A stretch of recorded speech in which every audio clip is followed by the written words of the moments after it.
At a fancy dinner with her friends, my girlfriend whispered, "Don't embarrass me tonight, just smile and pay the bill." I agreed. When the waiter dropped off 2 separate bills, the room went silent. There is a specific type of silence that is louder than any argument. It is the sound of reality crashing into a room full of entitled people. I heard that silence for the first time last night. It was the most satisfying sound I have ever heard, and I was the one who composed it. To understand what happened, you need to understand my relationship with Jessica. For 2 years, I thought we were building a future. I am a software engineer. My life is logical, structured, and I value efficiency over flash. Jessica is in public relations. Her life is about perception, image, and social currency. I thought our differences balanced each other out. I saw us as a team. I would build the engine, and she would design the beautiful exterior. We were partners, splitting our bills and making decisions together. I was not a sugar daddy, and she was not a freeloader. That was the story I told myself anyway. Her friends were another story. A pack of 4 women who treated life like a contest and their social media feeds like the scoreboard. There was Catherine, the leader, who was married to a man who was always conveniently out of town on business. There was Maya, who spoke about her trust fund as if it were a personality trait. And there was Olivia, who changed her career path every 6 months, but never seemed to actually work. They were a whirlwind of expensive brunches, weekend getaways, and designer labels. I never fit in with them, and I never tried to. I was polite, but I did not engage with their gossip or their constant one-upmanship. They treated me with a kind of detached curiosity, like a strange pet Jessica had adopted. They could not understand why she was with a guy who wore a regular watch instead of a Rolex and drove a reliable sedan instead of a German luxury car. The event that changed everything was Catherine's birthday dinner. It was at one of those restaurants where the menu does not have prices and the water costs $20 a bottle. Jessica had been talking about it for weeks. She told me it was incredibly important for her to make a good impression. A few days before the dinner, she sat me down. She explained that all of her friends' husbands and boyfriends were successful and that they always picked up the check for these kinds of events. She asked if just this once, I would be willing to cover the entire bill for the table of 6. She framed it as a birthday gift for Catherine and a way to finally be part of the group. I am not a fool. I knew what this was. It was a test, but I also saw it as a calculated investment in our relationship. So I agreed. I told her I would be happy to do it.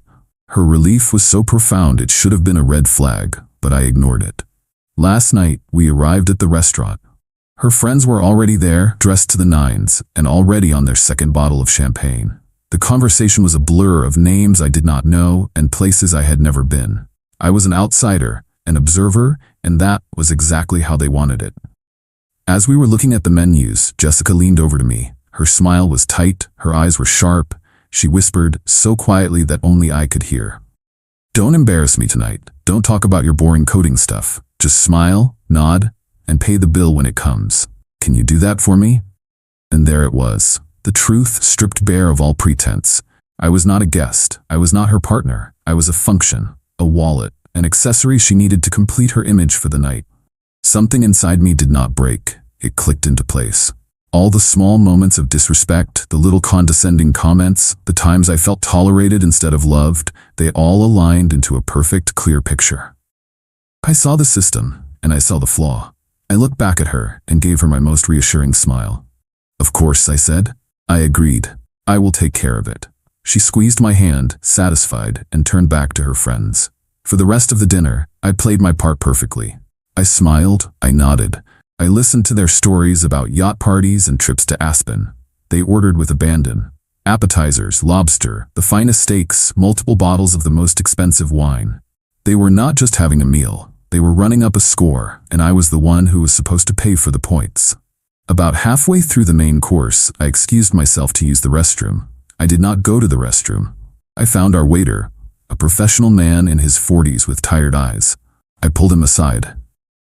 "There has been a change of plans," I said, pressing a $200 bill into his hand. "I need you to do something for me, and I need you to be discreet." I explained that I wanted him to prepare 2 separate bills. The first bill would be for myself and my girlfriend, Jessica, only. The second bill would be for the other 4 women at the table. I gave him my credit card and told him to charge me for my bill and Jessica's bill immediately, and to add a very generous tip for himself. When it is time for the check, I said, I want you to bring both bills to the table. Place my paid receipt in front of me, and place their check in the middle of their side of the table. Do not say a word about it unless they ask. He looked from the money in his hand to my face, and a small, almost imperceptible smile touched his lips. He understood. He nodded once and disappeared toward the kitchen. I went back to the table. The performance continued. They laughed and drank, completely oblivious. Jessica would occasionally glance at me and give me a little approving nod, as if I were a dog that had successfully learned a new trick. Finally, the moment came. The waiter arrived at our table. With practiced silent precision, he placed a small black folder in front of me. It contained my credit card and the paid receipt. Then he placed a second, much thicker folder in the exact center of the table, directly in front of Catherine and Maya. For a few seconds, nothing happened. Then Catherine, the birthday girl, reached for the check, probably to admire the grand total I was about to pay. She opened it, and then I heard it. The beautiful, perfect sound of silence. She stared at the bill, her smile frozen on her face.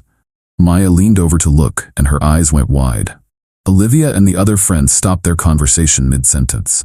The silence spread across the table like a stain. It was heavy, confused, and laced with the dawning horror of financial reality. Jessica was the last to understand. She looked at the paid receipt in front of me, then at the massive bill in Catherine's hand, and then back at me. Her face went through a rapid series of emotions: confusion, then panic, then a deep, burning rage. Catherine finally found her voice. It was a small, weak sound. "There must be a mistake," she said to the empty air. "He was supposed to pay." I took a slow sip of my water. I looked at Jessica, then at her friends. I smiled, I nodded, and then I spoke, my voice calm and clear in the silent room. "Jessica asked me to do two things tonight," I said. "Smile and pay the bill. I have done both. My bill is paid." I stood up from the table, placed my napkin neatly beside my plate, and looked at Jessica one last time. The mask was gone. All that was left was the ugly truth of who she was. "You should probably figure that out," I said, gesturing to the bill. "I believe your share of the lobster is on there." I turned and walked out of the restaurant. I did not look back. I did not need to. The silence I left behind was all the confirmation I needed. The show was over, and they were the ones left to pay for the tickets. Update 1. It has been 1 week since the dinner. A week of chaos, recriminations, and the sweet, sweet sound of my phone not ringing with demands. Thank you for all the comments and the support. It is good to know that standing up for yourself is still something people respect. Many of you wanted to know what happened after I walked out. It was even better than I could have planned. I did not go home that night. I had anticipated that the apartment would become a war zone. Instead, I had packed a bag earlier that day and checked into a hotel. I turned my phone off and slept for 8 solid hours, the best sleep I have had in years. When I turned my phone back on the next morning, it was a digital battlefield. I had dozens of missed calls and a long stream of text messages. The first texts were from Jessica, and they were pure rage. "How could you do that to me? You humiliated me. Call me right now. You are a monster, a cruel, evil monster. My friends hate me because of you. You owe them that money. You promised. You are going to pay it, or I swear I will make your life a living nightmare." Then there were the messages from her friends. They had apparently gotten my number from Jessica in their shared fury. From Catherine: "I have never been so embarrassed in my life. You are a cheap, pathetic excuse for a man. You owe me an apology, and you owe me for my birthday dinner." From Maya: "My father's lawyers will be in contact with you. What you did was fraud." Their threats were as empty as their bank accounts, and they knew it. I did not reply to a single message. Instead, I initiated the next phase of my plan. The apartment we lived in was mine. I had it before I met Jessica. She had moved in a year ago. Her name was not on the lease. On the morning after the dinner, I sent her a calm, simple email. Subject: your belongings. "Jessica, after the events of last night, our relationship is over. You have until the end of the week, 5 days from today, to pack your things and move out of my apartment. Please provide me with a time when you would like to do this so I can ensure I am not there. If your belongings are not removed by Sunday at 5 p.m., I will have them professionally packed and put into a storage unit in your name. The first month will be paid for. After that, It will be your responsibility. I think this is the most efficient way to handle this. I did not sign it with love. I did not sign it at all. Her reply was a long, rambling mess of accusations and pleas. She said she had nowhere to go, that I was throwing her out on the street. She said she could not afford to move. This is where my preparation paid off. I had known for months that Jessica's financial situation was a house of cards. She earned a decent salary, but she spent it all, and then some, on maintaining her image. The expensive clothes, the brunches, the trips, it was all funded by a combination of her paycheck and a steady, subtle stream of my money. She would forget her wallet when we went out or ask me to cover a bill that she would pay me back for later, which she never did. I replied to her email with a single attachment, a spreadsheet. For the past 6 months, I had been tracking our shared expenses. Every time she had used my credit card for her personal items, every dinner I had paid for, every weekend trip funded by me, I had documented it all. The spreadsheet showed that over the last year, I had subsidized her lifestyle to the tune of nearly $20,000, outside of our shared living expenses. My email was short. Subject, your belongings. Jessica, I believe you will find that you have more than enough resources to secure a new place to live. You simply need to adjust your spending habits to match your actual income. Attached is a summary of the funds you have saved over the past year by not having to pay for your own expenses. Please let me know when you will be collecting your things. The email stopped after that. The reality of her situation, presented in the cold, hard language of a spreadsheet, was something she could not argue with.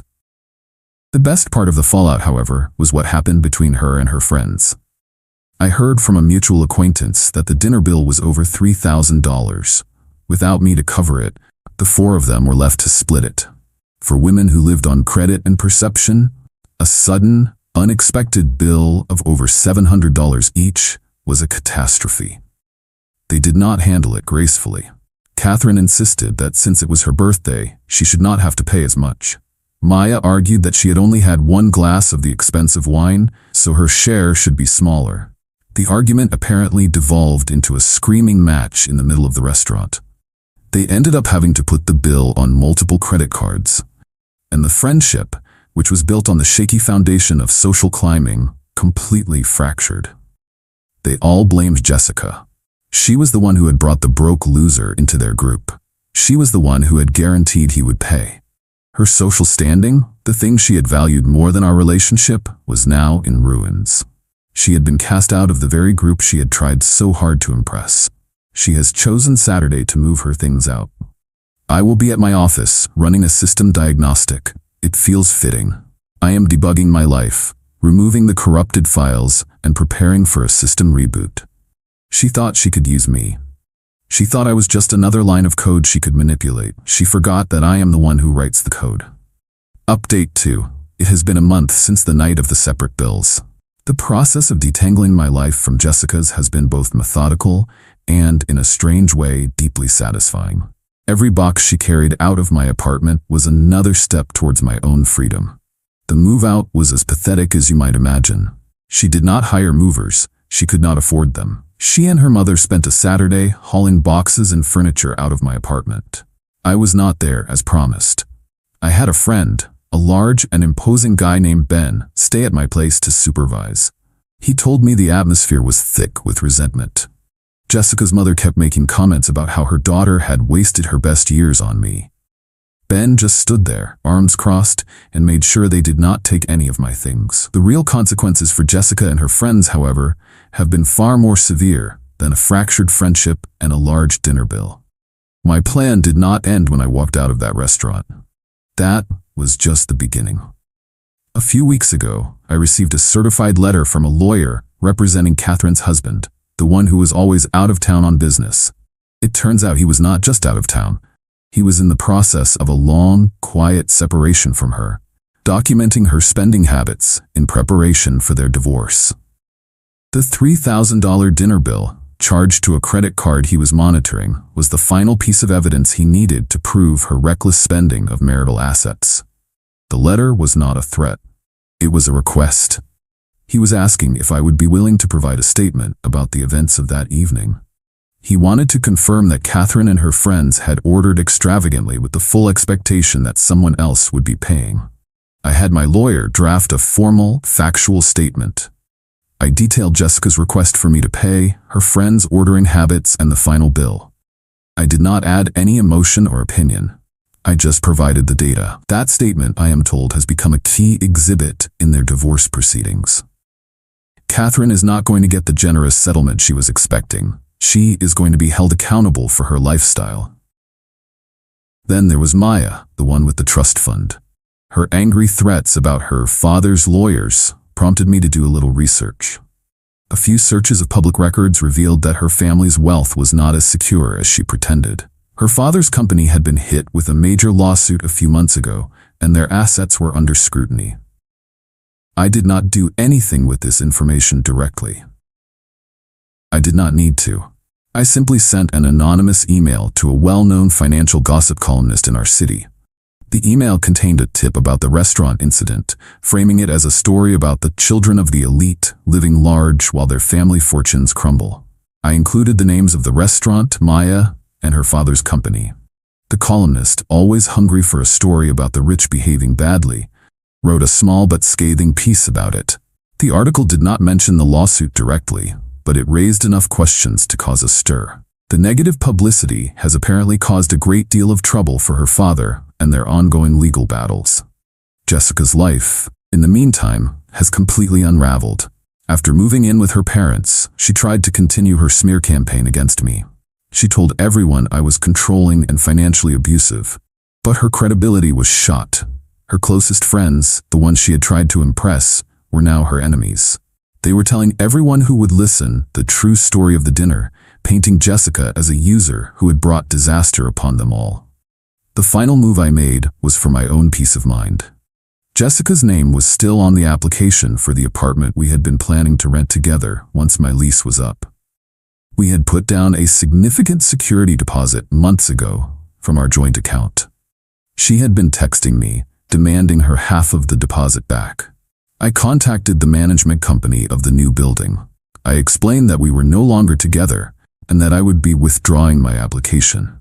I also sent them a detailed record of the joint account showing that over 90% of the funds in that account, including the entire security deposit, had come from my income. I also included a copy of the spreadsheet I had sent to Jessica showing the $20,000 of her lifestyle I had subsidized.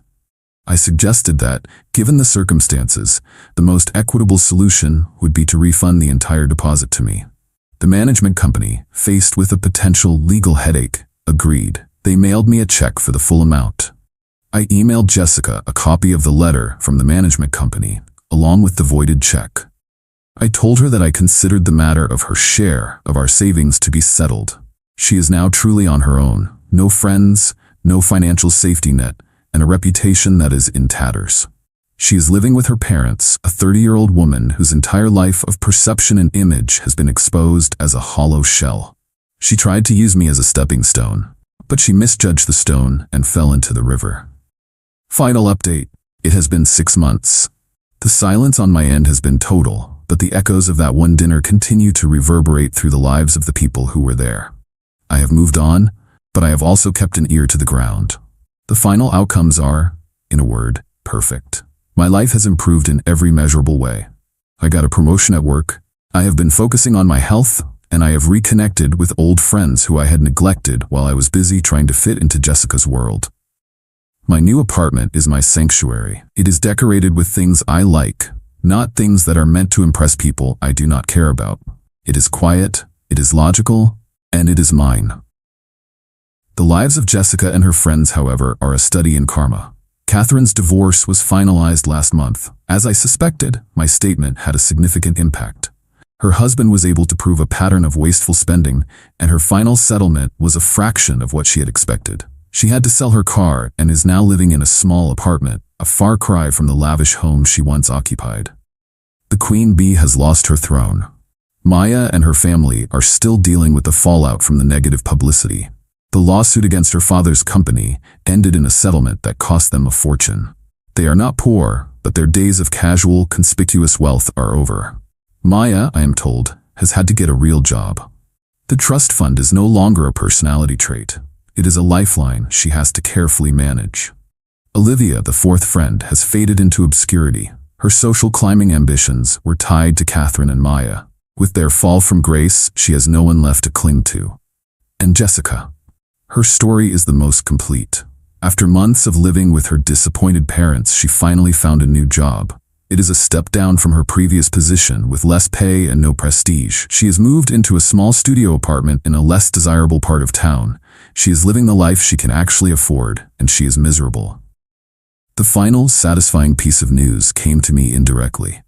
The waiter from the restaurant, the one who helped me execute my plan, now works at a different establishment closer to my office. I go there for lunch sometimes. He recognized me a few weeks ago. He told me that the story of that night has become a legend among the staff at his old restaurant. He said that after I left, the four women had a full-blown meltdown. They argued for nearly an hour before Catherine's husband, who she had to call in tears, finally came and paid the bill over the phone, an act of finality before his lawyers took over. The waiter then told me something that made this entire ordeal worthwhile. He said that a few weeks ago, Jessica came into his new restaurant on a date. He was not her server, but he saw her. He said she looked smaller, less confident. At the end of her meal, he watched as she and her date split the bill. That is the real victory. It is not that she is struggling. It is not that her friends are gone. It is that the lesson was learned. She wanted me to be a wallet, a silent partner in her life of illusion. But the thing about illusions is that they eventually fade, and all you are left with is the cold, hard reality of the bill. She is finally paying her own way, and I am free. My life is no longer about funding someone else's perception. It is about building my own reality. And my reality is solid, it is stable, and it is paid in full.